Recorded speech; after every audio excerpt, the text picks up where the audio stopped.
Hi guys, I'm Tom, this is The Bunker, and this is part 3 of the adventures of the Raven J.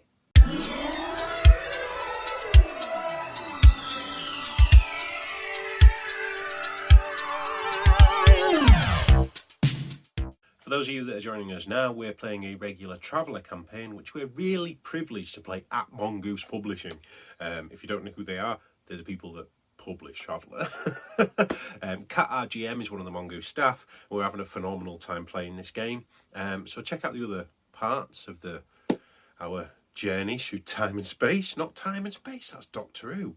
Our journeys through space, as we get up to all sorts of mischief and aim to misbehave. So we last left our intrepid group, who are the crew of the Raven J, around after a misjump in orbit around Mithril. Before we get on to that, let's have a talk about who the crew of the Raven J are. You've got the legendary pirate Robert Beck, who, let's be honest, is the real captain of the crew. Bert Hanno, a disgraced military officer who is probably the real brains behind the operation. Blinky, who's our Vargier. Now, Blinky's a disgraced noble. Everyone's disgraced in this crew, really, aren't they? Blinky is a noble Vargier who has a lot of wealth, but was looking for a bit of adventure and fell in with the wrong crowd. And then we have Joseph Unusual. I don't really know what to say about Joseph Unusual, apart from he is responsible for the greatest role-playing moment I have ever been a part of. And this happens in this session. About Mithril around there. For those of you who don't know, this was straight out of the Mithril adventure book. So if those of you that are willing to play this or want the GM to run you through this, probably best to not watch this video, or at least skip the last few minutes where I sort of summarise the bits that are not in this module, because there will be spoilers. In orbit around Mithril. Now, Mithril is an ice world, so you think Hoth on steroids, and it's a desolate place. And we thought, that was a bit of a misjump. We could really do a refuelling now. There is a down base there, so let's contact them and see what's happening. Come in, Mithril Downport. This is the Raven J. We got absolutely nothing back. Now, that's perfectly fine. It's usual for us, but we decided to land anyway. Now, this is a bit of a barren and desolate place. This is all prefabbed, and it's all sort of like, it's not an advanced landing area. It's a slab of concrete. So we landed the Raven J. And at that point, it went lights out. An EMP of some kind or something has interfered with the ship. Again, standard for us. So we're basically trapped on this planet. We need to find out what's going on. We decided to take a look around, stay frosty, and basically find out what has happened. Now, this place is a bit desolate. If you think of Hadley's Hope in Aliens, where the doors are flapping and the weather's awful and there's nobody anywhere. What we did find as we explored were looted ammo stores, raided areas, destroyed places, signs of massive gunfights, hundreds of bullet casings on the floor, but no blood. Well, there were signs that somebody had cleaned up. Now, this is all very, very strange and got us thinking, this is probably a bit weird. During our search, the only thing that we really found was a homemade still for brewing homebrew, which Robert Beck obviously decided to take back to the ship and steal. So we actually have a resident sort of computer expert now, who is Joseph Unusual. So we decided to leave him hacking the security system. If you can get into the security system, it's going to make it a lot easier. We can find out what the hell's happened, basically. When we got to the accommodation hub, it was interesting because we found there was lots of coats all piled up and tables overturned, but all the food was still there. It was getting late now in the Mithril day, so we decided, I think it's probably time to stop here, barricade the doors and sit through the night. Do you remember the dog? Joseph Unusual's dog? The dog? This thing was running around and we thought nothing of it, and we holed up for the night and unfortunately left it outside in the Mithril night. One dead dog. Now, obviously, Joseph was quite upset about this, but we did tell him that, obviously, with the credits that he would get as being part of the crew of the Raven J, he could buy us multiple dogs if he wants to on the next world. The next day, after we discovered the frozen remnants of the dog, we decided that we would go and investigate the garage. we'll go and have a look at the vehicle garage, essentially. And in there, we found a Tech Level 10 ATV. Now, this thing is worth 2.3 million credits. But more importantly, it was really suited up for the Mithril environment. And at this point, Joseph decided to tell us that during his sort of interactions with the computer and so on and so forth, he discovered a distress call coming from the other side of the planet. Now, this is where we had a bit of a dilemma. Do we ransack the place, rob as much as we can, fix the ship and leave? Or do we go and try and find out what these people need and if we can help them? Obviously, Robert Beck wanted to go and help these people out of the goodness of his own heart. So we decided to go and help the people. Now, it was one immense journey, during which time we would have to fend off with the elements, do lots of driving checks, lots of really important roles. And I'm not going to go through it and spoil it for those of you that may want to play this scenario or use parts of it in one of your adventures if you're the GM or the referee. Now, during the travel, this is where one of the greatest moments in my role-playing or tabletop or any sort of gaming history ever has happened. Coffee. Mithril has indigenous life. They're giant worms. Not those kind of worms, snow worms. So we'd progressed along quite well. Obviously Robert Beck was driving as the hero that he is, and we avoided loads of mishaps and loads of issues. But the vibrations in the ground did attract the worms, and this thing was massive. It burst out of the ground right in front of us, and it was, oh dear, I think we may all be dead. So whilst this was happening, Joseph Unusual was having a shower, as you do during the journey, and he decided that, my friends are in danger. He opened the door, grabbed his grenade belts, and proceeded to jump out of the ATV and charge this thing head on, totally naked. This thing is huge. It bolted back its head and it hit Joseph Unusual, grabbed him with its maw, did 13 points of damage. Now, Kat, our GM, showed us this dice roll and it was all ones and twos. It was like me playing Warhammer. It was all ones and twos, and if any extra points of damage, Joseph would have been dead. But somehow he survived this. However, he lost a leg and half of his hip. But at the point that he did this, and he was like, beastie, he put a grenade belt in its mouth and pulled all the pins. This thing reared up back, and its head just went in a giant mist. I have never, ever experienced anything like this. This guy killed this thing without doing really anything other than shoving a belt of grenades in its mouth, and he killed it dead.